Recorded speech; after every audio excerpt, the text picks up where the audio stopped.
What is up, everybody? It is the True Epic Gamer here, and this is it. This is Mario Kart World's big innovation. A massive open world, something that we've never seen before in the Mario Kart franchise. Before launch, I was skeptical, but honestly, I was pretty hopeful. I figured at the very least, this would be the best single player mode that we've ever had in Mario Kart history. But after loading into this open world for the very first time, it felt like the exact opposite of walking out of that cave in Breath of the Wild. This might be the most lifeless and pointless open world that I've ever stepped foot in. Well, I guess you never actually stepped foot in it. In a weird way, it feels like even Nintendo knew that this mode wasn't ready. When you boot up the game, it's not even clear where the open world is. You click on single player and it's just not there for some reason. You actually have to go back to the title screen, and if you look at some tiny text in the bottom right corner, it says you can press start to enter free roam. It's not really a problem, but it's definitely a red flag. Then you load in seamlessly, which is pretty cool, I will say. And for the first time, you're free to drive anywhere. So where do you go and what do you do?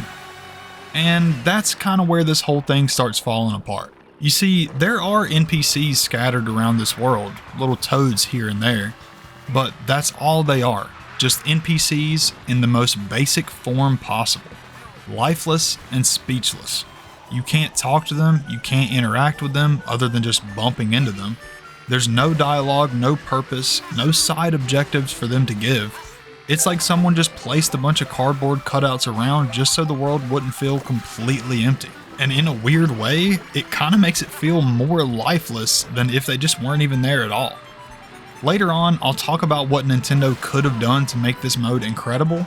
But first things first, let's go deeper into what exactly is wrong with this mode, because it's more than just the empty space. Okay, so there are some collectibles in this mode. The main ones are the P-switches, and there are hundreds of P-switches scattered across the map. You drive over one and it kicks off a little mini challenge. Usually something that's extremely basic and you can beat it on your first try, and it's going to take 10 or 15 seconds. After you finish it, the switch turns gray, so you know that you've completed that switch. But, and this is a big but, there is no way to track these on your map. So, if you do one near Bowser's Castle, then another one near Moo Moo Meadows, there's no visual tracker, no icons or anything. You have no idea where the ones you've completed are. The only thing you get is a number, just a total count of how many you've completed. It's like trying to complete a scavenger hunt with a blindfold on. It feels just overall exhausting. And just wait until you hear what the reward is for doing these. Every time you complete a P-switch or grab a collectible, you get a sticker.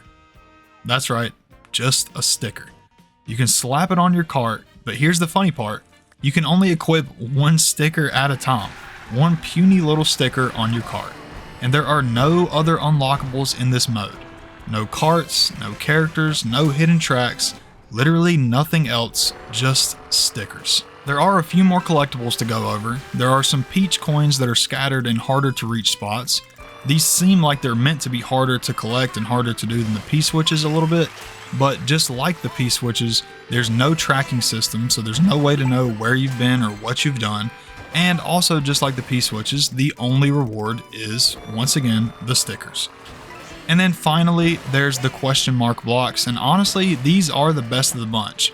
Not because of what they give you, stickers, but because they're at least trackable. Each area tells you how many you found and the total that are around that track, which is more than I can say for all the other collectibles. So yeah, there's almost no real reason to play this mode at all. But hey, it's Mario Kart, right? It must at least be fun to drive around. And the answer is, it kind of is. It can be relaxing to just cruise through the world and turn your brain off, until you try to actually explore and do anything. For some reason, driving off-road still slows you down, just like you're in a normal race. Why would they do that? This is an open world. Exploration should be encouraged, not punished. It just doesn't make any sense.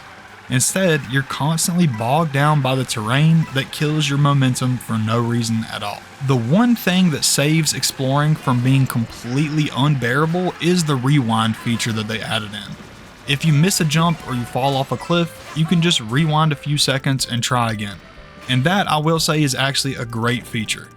In a mode that gives you almost no reason to play it, at least it does have something going for it. So here's my theory on what actually happened during the development of this mode and the development of this game as a whole.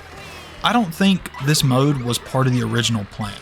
I think Nintendo's real idea was to have every track in the game be connected, so you could drive from one race to the next without loading screens. That was probably the goal from the very beginning, a seamless transition from one track to the next. And for a while, I think that's all it was. But at some point, they looked at what they had built and realized, wait a second, this is basically an open world. So I think they just flipped the switch. What if we just let players free roam this area that we created? The problem here is they clearly hadn't thought about what players would actually do in the open world. So I think sometime in the final years of development, it feels like they threw a small team on it and said, hey, toss in some collectibles or something for players to do in the free roam mode. And that's what we got. Not a fully fledged single player mode, not some grand explorable world, just a byproduct of the original cool idea, and it never really fully came together. Now this is the fun, but also the sad part. Let's talk about what this mode could have been. The potential for this mode was completely off the charts, and they could have done it really easily. For starters, they could have added a simple story mode. I'm not asking for something like The Last of Us, just a basic normal setup that they do all the time. Bowser kidnapped Princess Peach, you have to race him and his minions around the world, unlocking new tracks and characters as you go. You beat a boss at a track, you unlock that boss as a racer. Stumble across Dino Jungle while exploring the world, boom, you unlock that track. And then suddenly there's a reason to actually play and a reason to explore this world. Even something as small as driving up to a character who needs your help, which then triggers a unique challenge or something, would have been a lot more engaging than silent NPCs and P-switches scattered across the map. And that's not even touching on the bare minimum stuff that needs to be in here, like being able to track the collectibles that you've already done on the map. I don't know how much more of a basic feature we could really be asking for. All in all, this mode feels like one of Nintendo's biggest missed opportunities in a long time. A mode with infinite potential, just tossed in at the last minute with no direction, no vision, and no reason to come back and play it. And don't forget, we waited a decade for this game. To be clear, Mario Kart World as a whole isn't a bad game, and if you're someone who loves this mode, I'm genuinely glad that you're enjoying it. I'm not here to change your mind, I just had to be honest about how I feel about this mode.